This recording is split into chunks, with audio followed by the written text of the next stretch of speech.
இன்றைய நாள் ஒரு சிந்தனை நிகழ்ச்சிக்கு உங்களை வரவேற்கின்றேன். இன்றைய நாள் ஒரு சிந்தனை நிகழ்ச்சியில் நாங்கள் பார்க்க போவது, உங்கள் எல்லோருக்கும் தெரியும், இளம்பிள்ளை வாதம் வருத்தம் என்று சொல்வார்கள். அது அந்த போலியோ ஊசி போடாதத்தில் அந்த வருத்தம் மாறுறதுன்னு சொல்லுவார்கள். ஆனால் அது போட்டாலும் சில பேருக்கு இந்த வருத்தம் தாக்குறது, கைகால் இழுத்து விடுகின்றது. அவர்களுக்காகத்தான் அந்த மெசேஜ். நான் ரீலில் போகிறபடியால், ஃபேஸ்புக் ரீலில் போகிறபடியால் உங்களுக்கு ஷோர்ட்டாக தான் பெரும் நினைக்கிறேன். முழுசாக பார்க்கணும்னு சொன்னால் இந்த யூடியூப் சேனலில் பார்க்கலாம்.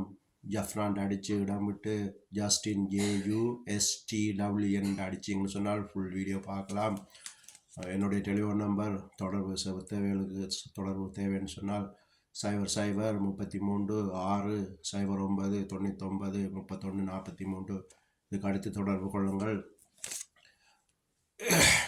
இந்த மெசேஜுக்கு வருகின்றேன்.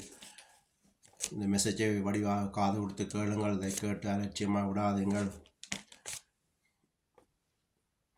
நீ விசுவாசித்தால் தேவ மகிமையை காண்பான்னு சொல்லி பைபிள் சொல்லுது. நான் சொல்கிற மெசேஜை கேட்டு அதை கடைப்பிடித்தால் உங்களுக்கு நிச்சயமாக விடுதலை வரும், உங்களுக்கு சுகம் கிடைக்கும். கர்த்தராகிய இயேசு கிறிஸ்து உங்களுக்கு சுகத்தை தருவார்.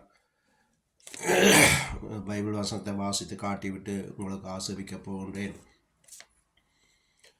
அப்போஸ்தலர் 3:3 வாசித்தீங்கன்னு சொன்னால், தேவாலயத்திலே பிரவேசிக்கிற போது போகிற பேதுருவையும் யோவானையும் அவன் கண்டு பிச்சை கேட்டான். பேதுருவும் யோவானும் அவனை உற்று பார்த்து, எங்களை நோக்கி பார் என்றார்கள். அவன் அவர்களிடத்தில் ஏதாகிலும் கிடைக்கும் என்று எண்ணி அவர்களை நோக்கி பார்த்தான். அப்பொழுது பேதுரு வெள்ளியும் பொன்னும் எங்களிடத்தில் இல்லை, எங்களிடத்தில் உள்ளதை உனக்கு தருகிறேன். நசரனாகிய இயேசு கிறிஸ்துவின் நாமத்தினாலே நீ எழுந்து நட என்று சொல்லி வலது கையினால் அவனை பிடித்து தூக்கி விட்டான். உடனே அவனுடைய கால்களும் கரடுகளும் பலன் கொண்டது. அவன் குதித்தெழுந்து நின்று நடந்து குதித்து தேவனை துதித்து கொண்டு அவர்களுடனே கூட தேவாலயத்துக்குள் பிரவேசித்தான். இது பார்த்தீங்கன்னு சொன்னால், இது உண்மையாக நடந்த சம்பவம். இயேசு கிறிஸ்து மரித்த பிறகு இந்த சீடர்கள் இயேசு கிறிஸ்து சொல்லிக் கொடுத்த மாதிரி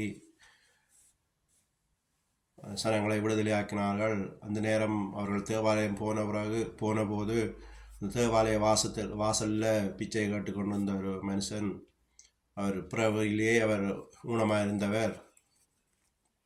பிறந்தவர், பிச்சை எடுத்து கொண்டிருந்தவர். அப்போ இவர்கள் போகும்போது இவர்கள் அவரை கண்டதும் அவன் பிச்சை கேட்டபோது இவர்கள் சொன்னார்கள், எங்களிடம் பிச்சை இல்லை, ஆனால் நாங்கள் உன்னை சுகப்படுத்த முடியும், நீ நசரேனாகிய இயேசு கிறிஸ்து நாமத்தினால் எழுந்து நட என்று சொன்னபோது உடனே அவன் எழுந்து நடந்தான். பிறப்பிலே ஊனமாக பிறந்தவன் எழுந்து நடந்தவன். அப்போ அவர்கள் விசுவாசத்தை பேசினார்கள். உடனே அவன் எழுந்து நடந்து தேவாலயத்தில் பல வருஷம் அங்கே இருந்து பிச்சை எடுத்தவன். அப்போ எல்லாரும் பார்த்து ஆச்சரியப்பட்டார்கள். இவன் பிறப்பிலேயே ஊனமாக இருந்தவன் இன்றைக்கு எழும்பி நடக்கிறான்னு சொல்லி. அதுதான் நான் உங்களுக்கு சொல்லுகிறேன், நீங்கள் விசுவாசத்தோடு கர்த்தராகிய இயேசு கிறிஸ்துவிடம் கேளுங்கள். நான் உங்களுக்காக செபிக்க போகிறேன். அது நான் செபிக்கிற மாதிரியே நீங்களும் அதை கடைப்பிடித்தீங்கன்னு சொன்னால் நிச்சயமாக உங்களுக்கு விடுதலை இருக்குது. ஒரு நாள் 2 நாள் செபித்தால் சில வருத்தம் சுகமாகாது, பல முறை செபிக்க வேண்டும். அப்படி செபிக்கும்போது தான் விடுதலை நிச்சயம். உங்களுக்காக செபிக்க போகிறேன்.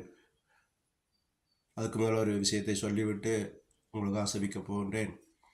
என்னென்னு சொன்னால், அந்த சேவத்தை செய்து நீங்கள் ஒலிவ் ஆயில் போட்டு காலுக்கு பூசுங்கள். ஒவ்வொரு நாளும் காலையோ பின்னேரமோ ஒவ்வொரு நாளும் பூசுங்கள். எப்படி செபிக்கிறேன்னு சொல்லி தருகின்றேன். அதன் பிற்பாடு நீங்கள் குளத்திலேயோ இல்லை குளமில்லாத கடலிலேயோ போய் கிழமையில் ஒரு நாளாவது போய் நீந்துங்கள்.